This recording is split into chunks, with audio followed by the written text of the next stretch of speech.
Hello అండి, welcome to my channel. ఈరోజు వీడియోలో అయితే రవ్వ కేసరిని ఎలా తయారు చేసుకోవాలో అయితే చెప్తాను.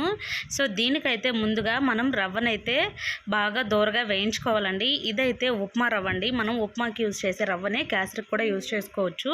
సో అదే రవ్వనే మనమైతే బాగా దోరగా అయితే వేయించేసుకోవాలి. ఇందులో నేను ఎటువంటి ఆయిల్ కానీ నెయ్యి కానీ అయితే వేయలేదన్నమాట. ఒట్టి ప్యాన్ పైనే మనం రవ్వ అనేది వేయించేసేసుకోవాలి. మనం కలపడం కొంచెం ఆపామంటే అడుగు అనేది మాడిపోతుంది. రవ్వ మాడిపోయిందంటే అంత బాగుండదన్నమాట. సో అందుకనే వేసినప్పటి నుంచి అయితే నేను కలుపుతూనే ఉన్నాను. ఇది మనకు మంచి రంగు వస్తేనే మనకు కేసరి అనేది టేస్ట్గా ఉంటుంది. సో చూసారు కదా, ఇది మనకు వైట్గా ఉన్నది గోధుమ రంగులోకి రావాలన్నమాట.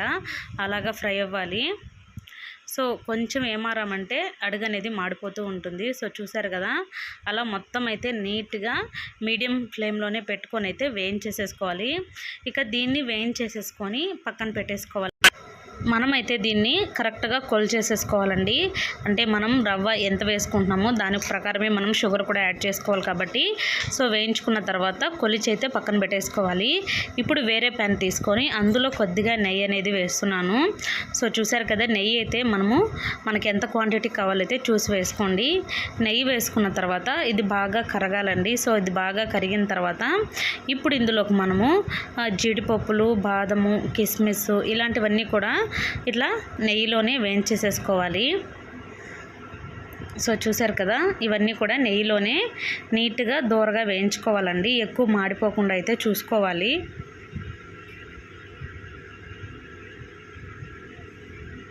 ఏ స్వీట్ అయినా కూడా ఇవి కామనే కదా. సో ఇలాచీ అనేది లాస్ట్లో వేస్తాను అనమాట. సో ముందైతే ఇవి నీట్గా దోరగా వేయించేసేసుకోవాలి. సో ప్లీజ్ ఎవరైతే ఛానల్ని ఫస్ట్ టైం చూస్తున్నారో ఛానల్ని అయితే సబ్స్క్రైబ్ చేసుకోండి. మరిన్ని వీడియోస్ కోసం పక్కనే గంట సింబల్ని అయితే ఆన్ చేసుకున్నారంటే నేను పెట్టే ప్రతి వీడియో అయితే మీకు వస్తుంది. సో ఇప్పుడు అదే నెయ్యిలోనే నేను ఇక్కడైతే ఏం యాడ్ చేయలేదు, డైరెక్ట్గా వాటర్ యాడ్ చేస్తున్నాను.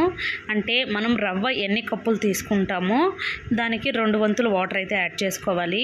ఫర్ ఎగ్జాంపుల్ నేను రవ్వ 3 కప్పులు తీసుకున్నట్లయితే వాటర్ అనేది 6 నుంచి 7 కప్పుల వరకు అయితే యాడ్ చేసుకోవాలన్నమాట. వాటర్ యాడ్ చేసుకున్న తర్వాత ఇందులోకి షుగర్ కూడాను. సో ఇక్కడ నేను 3 కప్పుల రవ్వ కాబట్టి దగ్గరగా 1.5 కప్పు నుంచి 2 కప్పుల వరకు చక్కెర అనేది అయితే యాడ్ చేశాను అనమాట. ఇప్పుడు ఇందులోకి ఫుడ్ కలర్ని కూడా యాడ్ చేశాను. అలాగే ఇలాచీని కూడా దంచేసి అయితే ఈ వాటర్లో వేసేసుకున్నాను. సో ఇదంతా బాగా అయితే కలిపేసుకోవాలి. ఇప్పుడు ఈ చక్కెర అనేది మనకు వాటర్లోనే కరిగిపోవాలండి. సో అలాగే వాటర్ కూడా మనకు బాగా బాయిల్ అవ్వాలి. ఇదంతా కూడా నెయ్యి అనమాట. మనం నెయ్యి వేసాం కాబట్టి ఆయిల్లో వేసిన తర్వాత ఇలా పైన తేలుతూ ఉంది. ఫుడ్ కలర్ అనేది మనకు ఏ కలర్ కావాలన్నా కూడా వేసుకోవచ్చు. సో ఇలా బాయిల్ అయ్యే టైంలోనే మనం రవ్వ అయితే యాడ్ చేసుకోవాల్సి ఉంటుంది. సో రవ్వనైతే కొద్దిగా వేసుకుంటూ మిక్స్ చేసుకుంటూ ఉండాలి. లేదంటే అదైతే ఉండలు కట్టిపోతుంది అనమాట. మళ్ళీ మనం తీసినా కూడా అంత బాగుండదు. ఉండలు కట్టాయంటే ఇంకా అది తిన్నా కూడా అంత రుచిగా ఉండదు. సో రవ్వ అంతా కూడా వేసుకునేసాము. సో చూడండి, రవ్వ వేసినా కూడా ఎంత లిక్విడ్గా ఉందో. నేనైతే వాటర్ కొద్దిగా ఎక్కువగానే యాడ్ చేశాను. ఎందుకంటే ఇవి కొంచెం స్మూత్గా ఉంటుందన్నమాట ఎక్కువసేపు బాయిల్ అయిందంటే. సో ఇది ఉడికే కొద్ది అయితే మనకు చిక్కబడుతుంది. సో రవ్వ అంతా కూడా వేసేసి కలుపుకుంటూ ఉండాలా. ఇదే టైంలోనే మనకు షుగర్ ఏమైనా సరిపోలేదు అనుకుంటే షుగర్ని కూడా అయితే ఈ టైంలోనే చూసి యాడ్ చేసేసుకోవాలి.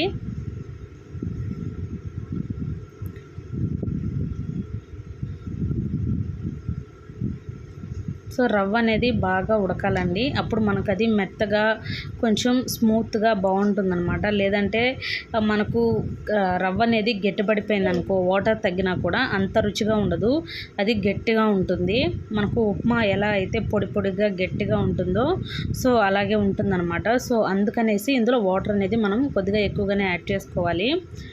సో వేసుకున్న మొదల నుంచి మనం కలుపుతూనే ఉండాలి. ఎందుకంటే ఉండలు కట్టకుండా అలా ఉండడానికి అనమాట. సో చూడండి, చిక్కబడుతూ ఉంది. మనం వేసినప్పుడు వాటర్ అనేది మరీ ఎక్కువగా ఉంది. ఇది బాగా ఉడికే కొద్ది అయితే కొద్దిగా చిక్కబడుతూ ఉంటుంది. మనము గ్యాస్ అయితే కట్టేసి కొంచెం ఆరిందంటే ఇంకా గట్టిగా అయిపోతుంది అనమాట. సో చూసారు కదా, ఇలా చిక్కబడే టైంలో మనకు సరిపోతుందండి. నేనైతే ఇలాంటి టైంలోనే గ్యాస్ అయితే ఆపేసుకుంటాను. ఎందుకంటే ఇది ఆరిందంటే కూడాను మనకు ఇంకా గట్టిగా అయిపోతుంది. అప్పుడు మనకు తినేటప్పుడు కూడా చాలా స్మూత్గా కొంచెం టేస్ట్ అనేది బాగుంటుందన్నమాట. మరి గట్టిగా అయితే అస్సలు బాగుండదు. సో చూసారు కదా, నేనైతే ఈ క్వాంటిటీలోనే గ్యాస్ అయితే ఆపేసుకోవాలనుకుంటున్నాను. మీరు ఇంకొద్దిసేపు ఉడికించుకుంటారు అంటే ఉడికిచ్చేసేసుకోండి. గ్యాస్ అనేది సిమ్లోనే పెట్టి ఇందులోకి మనం పక్కన వేయించి పెట్టుకున్నాం కదా, కిస్మిస్, బాదము, జీడిపప్పు ఇవన్నీ కూడా ఇందులో వేసేసాను. సో ఇవన్నీ వేసేసిన తర్వాత ఒక 2 నిమిషాలు అలా పెట్టుకొని ఇక మనం నెయ్యి అయితే పైన కొద్దిగా నెయ్యి యాడ్ చేసుకొని దించుకునేసామంటూ ఎంతో టేస్టీగా రవ్వ కేసరి అనేది అయితే రెడీ అయిపోతుంది. చాలా రుచిగా ఉంటుందండి. ఏ అకేషన్ అయినా కూడా మనం ఈజీగా చేసుకోవచ్చు అనమాట. సో నెయ్యి అంతా యాడ్ చేసిన తర్వాత ఒక్కసారి మిక్స్ చేసుకున్నామంటే సో చూడండి ఏ క్వాలిటీ వచ్చిందో. ఇది ఇంకా ఆరిందంటే ఇంకా బాగుంటుందన్నమాట. అప్పటికే గట్టిగా అయితే అయిపోయింది. ఇలా స్మూత్గా ఉన్నప్పుడు తింటేనే కేసరి అనేది చాలా రుచిగా ఉంటుంది. కావాలంటే ఒకసారి ట్రై చేయండి, తప్పకైతే మీకు నచ్చుతుంది. వీడియో నచ్చితే కన్నా లైక్ చేయండి, ఛానల్ని సబ్స్క్రైబ్ చేయండి, లైక్ చేయండి, కామెంట్ చేయండి, షేర్ చేయండి.